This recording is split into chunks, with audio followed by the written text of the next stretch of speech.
C'est depuis 1972 que l'Institut national des aveugles s'occupe exclusivement de la formation des enfants vivant avec handicap. Cette école spécialisée bénéficiait jadis d'une subvention de l'État et plusieurs autres associations tant locales qu'internationales. De nos jours, cet établissement a perdu beaucoup de ses avantages.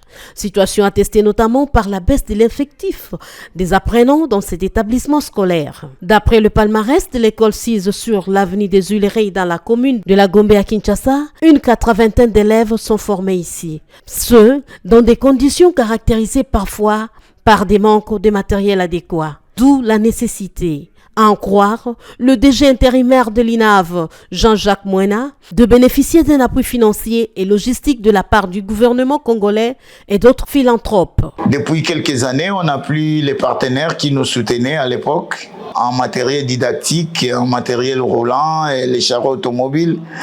Mais aujourd'hui, nous n'en avons plus. Les matériels que nous utilisons sont des matériels qui viennent de l'étranger, les papiers braille, les machines braille.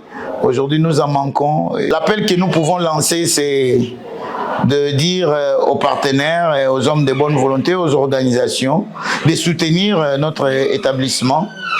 Les enfants non-voyants sont des enfants comme tous les autres de la République démocratique du Congo. Ils ont besoin donc de l'enseignement, ils doivent être éduqués, formés. À noter que l'Institut national des aveugles utilise les programmes scolaires tels qu'élaborés par le ministère de l'enseignement primaire, secondaire et technique qui prévoit 3 cycles dont 3 ans d'études maternelles, 6 ans d'études primaires et 6 ans d'études secondaires.